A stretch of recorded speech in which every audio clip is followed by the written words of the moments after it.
natokea Isanga hapa, kuna mengi nimesikia hapa, nataka kushuhudia na mimi kama nyie hapa. Nasikia hapo uliyosikia, nataka utuambie. Nimesikia maajabu ya mtoto kuongea, sijui ni kweli, bado sijathibitisha hapa. Naitwa Anton Thomas. Habari zimetufikia sasa hivi kwamba kuna mtoto amezaliwa siku 3 anaongea. Ndio hivyo, ndo tumefika eneo husika hapa. Ndio hivyo, mwenyekiti wa mtaa amegoma watu waingie wathibitishe, ila walioona mara kwanza wamesema kwamba wamemhoji, wachache waliowahi wamemhoji kwamba mtoto wamemhoji anaongea. Sijui habari zingine wakimhoji anaongea mtoto wa siku 3, ambaye ni kitu ambacho hakiwezekani kabisa.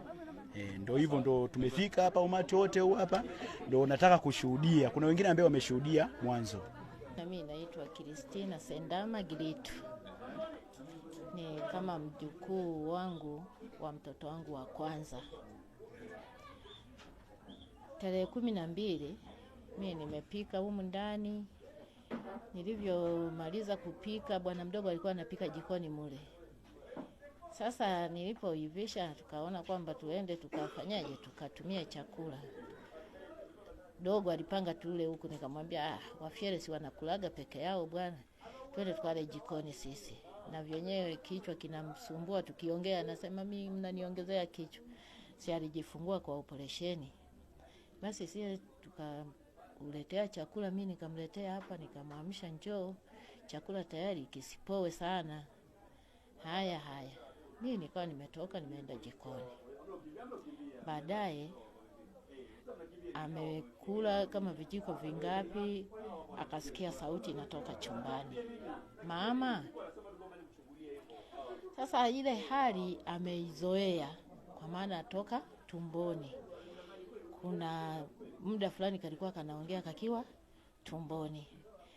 Sasa kushtuka amesha iweka roho yake ni kama imezoea sasa kusema naye. Ameanza kusema naye kabla hajatoka. Basi akaitika. Alivyoitika, akawa ameacha chakula hapa, akawa ameingia chumbani, akamwambia mama. Akasema mwanangu unasemaje? Akasema mbona mkuu wa nchi anaipeleka tofauti na jinsi alivyoiacha huyu marehemu. Kwa hiyo mama, nasema hivi, mwambieni arudi katika mfumo ule aliyouacha aliyekuwa madarakani. Aende na huo mfumo. Kama hataenda na ule mfumo, kuna makubwa ambayo yatakuja. Sasa mama, na ule hofu kuongea na mtoto mdogo, hujawahi ongea na mtoto mdogo. Akasema sasa mwanangu, habari hizo unazozisema zitamfikiaje unavyosema kwamba zimfikie? Akasema wakutuma ni wengi. Watu wengi ambao wanaweza wakazifikisha hizi taarifa. Sasa mwanangu, ni wakina nani? Akasema watu ni wengi wa kuzifikisha taarifa nimesema. Kwa maana hiyo, mama kama mzazi atakaaje ndani watoto wananyeshewa mvua nje? Basi mtoto akaangua kicheko na kukaa kimya. Sasa mama yakawa yamemshinda, anapotaka kusema kwamba labda ataendeleza kuongea, atoke nje akamweka kitandani ili aje kutuita. Mtoto akawa amekaa kimya. Mpaka sasa hajaongea, hajafanya nini, yuko kimya. Sasa kwa sisi ndio likatupa changamoto kusema sasa katika agizo hili tulipeleke wapi? Tuanzie kwa nani? Tukaanza sasa kuwaza, tukaitana hapa sasa tufanyaje? Tuende kwa balozi au tuende kwa nani? Balozi labda ndio aende kwa mwenyekiti au tufanyeje? Basi kwa kuona kwamba imekuwa hivyo, tukasema sasa hapa hatuelewi. Wengine tunataka labda changamoto ya kusema kwamba tupate hata 1, 2, 3. Tukaanza sasa kuongea na watu ambao wako Mwanza, wengine wako Sumbawanga, kusema jamani, huku wenzenu limetukuta hili na hili, tufanyeje? Sasa nyie mlikuwa mnafikiriaje? Hivi hapa ndio tumeshindwa kuelewa, kwa sababu limekuwa ni agizo ni kama la nchi kwamba limfikie huyo mama. Tunalifikiriaje, alinamfikiaje? Na siye tuko tu ni ngazi ya chini huku, tunafanyaje? Tumewaza labda twende kwa mwenyekiti au kwa balozi. Ndio moja akasema kwamba hapana, hiyo itakuwa ni ngumu. Hawa waandishi wa habari mbona wanakuwa ukaribu sana na hata mkuu wa mkoa? Basi chukueni namba, kuna tukio fulani lilitokea Sumbawanga huku, namba wakaturushia na wao wakawarushia, hatukupiga wakatupigia. Kweli wakao wamewapa dondoo kidogo, walipouliza tukasema ni kweli, na ndio walikuja tarehe 13. Kwa hiyo sasa tukawa tumepigwa butwa, hatukwenda tena kwa mwenyekiti. Basi tukaona kwamba basi kwa sababu yeye shida yake kwamba lifike sehemu husika alikohitaji, litakuwa limefika. Basi sisi tukawa tumekaa kimya, basi mpaka sasa tuko kimya. Babake na mamake sana sana ndio walikuwa na kila kitokea hivi toka wakati yuko tumboni wananirushia mimi mama kama mama yao, kwamba mama, yametukuta haya na haya. Basi na mimi ninapolitafakari na kuwapa nguvu kusema kwamba hayo tuliwahi kuyasikia, ijapo nilikuwa sijawahi kuona kwenye macho yangu. Kwa hiyo tuliwahi sikia kwamba watu wage na kuwa hivyo, lakini mimi kwa macho yangu nilikuwa sijawahi ona. Sasa ni jambo la kumuomba tu Mungu kabla ya kusema kwamba sijui nini. Kikubwa mamake kama ni mzima, basi tusubiri jinsi Mungu alivyoandaa, kwa maana mtoto hajawekwa na mwanadamu, amemweka ni Mungu, kama jinsi alivyozaa watoto wengine na kama mimi nilivyowazaeni. Basi nikawa nawatia moyo tu hivyo hivyo. Naitwa Eliza James Magire. Kabila ni Msukuma. Ndio. Tuambie mtoto aliongea nini? Ilikuwa ni tarehe 12 ambayo ni juzi. Ilikuwa ni saa 2 usiku. Mtoto alipaza sauti nikiwa nakula chakula hapa. Mtoto alikuwa amelala chumbani. Kweli ni jambo la kustaajabu kwa mimi kama mimi. Si jambo rahisi kwangu ama ni jambo jepesi kwangu. Nilistaajabu mimi kama mama mzazi. Maana sio uzao wangu wa kwanza, ni mzaliwa wa 7 kwangu mimi yani. Na hii hali haijaanzia hapa, ila kulingana yani na jinsi yani tuseme yani ilivyokuwa. Kwa kuwa ilikuwa imenitokea kabla hajazaliwa yani kabla hajazaliwa. Kwa kuwa ilikuwa ni vigumu kutembea, hata kama ungekuwa ni wewe kakaangu usingeweza. Jambo linakutokea ukakurupuka tu sana, jamani mwenzenu unatembea, labda kuna 1 2 3, inakuwa ni jambo gumu. Kwa nilifuata taratibu, kwa kuwa nina wazazi na mimi na watu wanaoniongoza ambao ni watu wazima, ilibidi niwaelekeze, jamani kuna 1 2 3. Lile tunadhani tulilimaliza kama wana familia na jinsi ya kulitekeleza. Sasa hili la juzi nilistaajabu kwa sababu gani limekuwa yani la taifa. Nikasema hili jambo litakuwa ni gumu kwangu. Ni kweli waliniandalia chakula hapa jioni hiyo tarehe 12.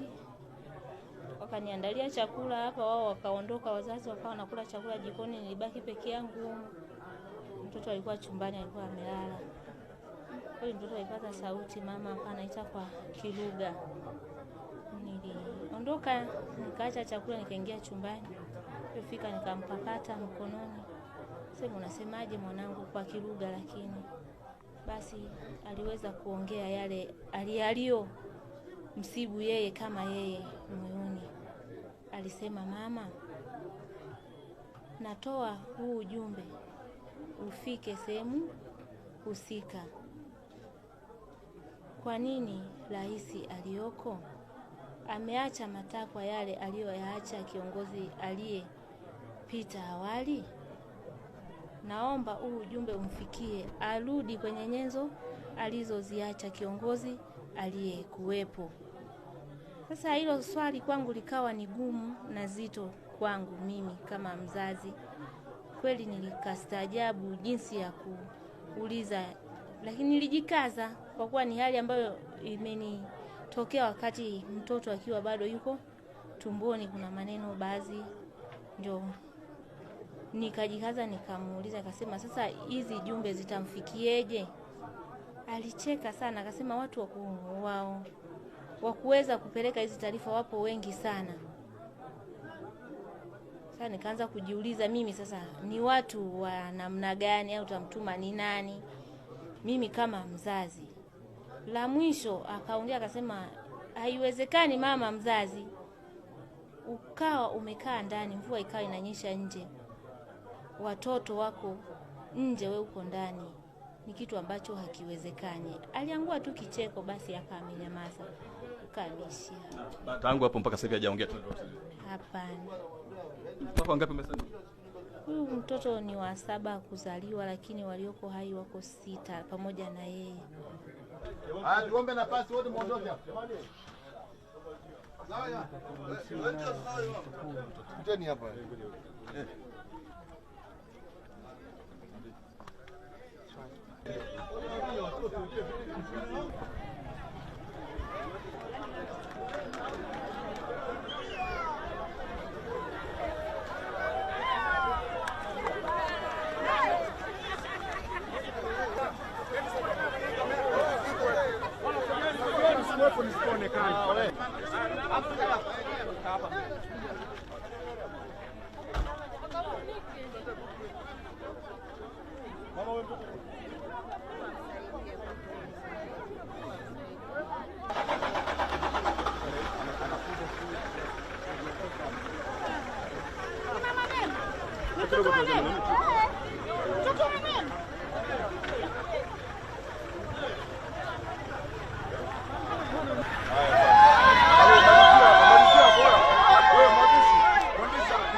Kwa majina naitwa Joseph Mbwiro Matingo. Ikiwa tukio la leo imekuwa ni tukio la kushangaza kweli kweli. Haiwezekani mtoto wa siku 4 inakuwa anaongea na anataka aonane na mheshimiwa. Na maanisha Samia Suluhu Hassan, Rais wa Jamhuri ya Muungano wa Tanzania. Inakuwa ni ngumu sana kwa mtu yeyote kushuhudia jambo kama hili hapa. Tunaomba tu mama kama mama aje ajitokeze, amsikize mtoto anaongea anataka jambo gani ili mama msikilize.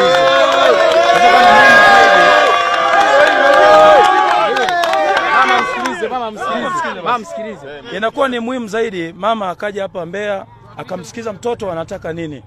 Naitwa Steven Joakim Chamazambi.